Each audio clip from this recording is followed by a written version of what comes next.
Okay, this lesson is all to do with the atmosphere. Right? Now, there's three things that we need to be knowing about by the end of this lesson. We've got the greenhouse effect, climate change, and global warming. And basically what you need to do is you need to then think about and understand the differences between them so you don't use the wrong words. The most important thing is to think about effect, change, and warming. So really, climate change is the change in the climate. Global warming is the warming of the globe. The greenhouse effect is what's actually happening. Right? What I'm going to do is I'm going to go through each individual one. Okay? Now, firstly, global warming. And basically, you need to know global warming, right, and a definition of it. Okay? So global warming is the long-term heating of the Earth's climate system. It's basically that first line there.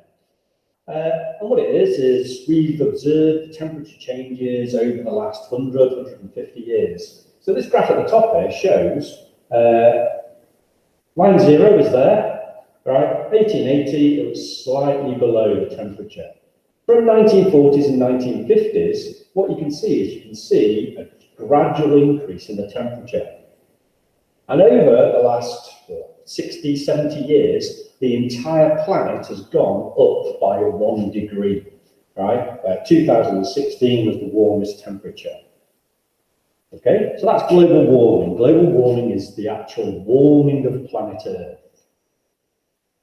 The greenhouse effect is then the reason why it actually happens. Okay, so what you have is you've got planet Earth here, all right? Then what you've got is this layer is a layer of basically carbon dioxide and methane. And what it does, it kind of forms a bit of a blanket around the Earth, right? So we're then producing carbon dioxide, and what it does, it goes up into the atmosphere and it forms this layer. Okay? Now what happens is sunlight comes down through that and it just goes straight through it, and what it does then, it hits the Earth. When it hits the Earth, what it does, it turns into heat that then rises. That heat rises, and when it reaches this blanket of carbon dioxide and methane, it gets kept in.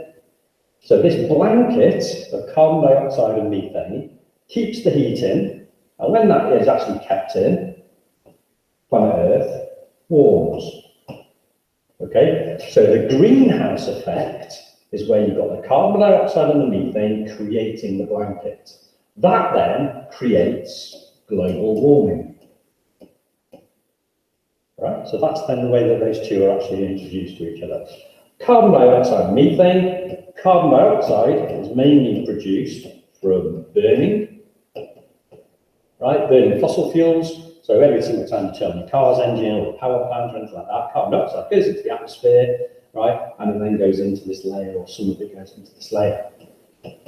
Methane, right? Two main sources of that are from cows and from growing of rice, right? So rice, when it actually grows, it gives off methane, and cows, what they do then is they produce methane themselves. Those methane gases then go into the atmosphere as well and create the greenhouse effect, which is then global warming. The reason why it's called the greenhouse effect is, right, there's your greenhouse in your little garden, right, what you've got is inside there, you've got your little tomato plants that are growing.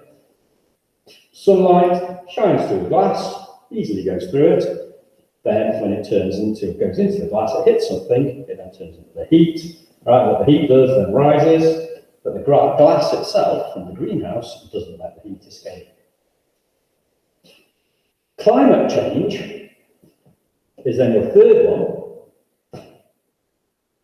Climate change is a long-term change in the average weather patterns. Okay, so for example, at the moment, Spain has got loads and loads of snow, and it never gets loads and loads of snow. And all sorts of different places are getting extreme weather, right? That is then what climate change is. Now, the fourth one, right, that I just want to mention, wasn't on the original slide, but it's something that people get stuck up at. Okay, so we have talked about greenhouse effect. That is the carbon dioxide and the methane creating a layer, right, and that is a greenhouse effect where the heat is getting kept in. Climate change is an average change in the weather. Global warming is the process of the whole of planet Earth actually warming up and the effects of that. Ozone is then something that then people get a little bit confused with, but it has nothing to do with those three other things, but I just want to mention it. Also above Earth, what we've got is there's an ozone layer, right? And what ozone is ozone is a compound called O3, which is basically oxygen, but there's 3 oxygens in the actual substance. And what ozone does is it stops UVC and a lot of UVB hitting the Earth's surface. UVA just get prevented a little bit, but nowhere near as much. And you'll have heard about ozone layer, holes in the ozone layer, all those different kind of things. That is then when this ozone layer gets depleted. And it gets depleted by a substance called CFC, which is chlorofluorocarbons. Right? And what they are is they're from aerosols. So every time you go on your aerosol, right, what you're doing is releasing these chlorofluorocarbons, CFCs, into the atmosphere. Right? They're also in fridges, they're used as refrigerators. The CFCs go from Earth, they go up into the ozone layer, and they react with the O3, getting rid of it. And what you then find is you find holes in the ozone layer, like over Australia or Antarctica. The problem with it is the fact that when this layer disappears, UVA, UVB, UVC get straight through, and it can then cause skin cancers. Okay? Now, your task. What I'm going to want you to do is I want you to compare the greenhouse effect, global warming, climate change, and the depletion of the ozone layer. And what I need sentences as a definition and diagrams illustrating what those 4 different things are. Okay? They need to be then done in your exercise books and uploaded onto Google Classroom. On the rest of the actual PowerPoint itself, right, there are examples of GCSE questions. Okay? The very, very final one, right, I've got a couple of little videos about the greenhouse effect that you can watch.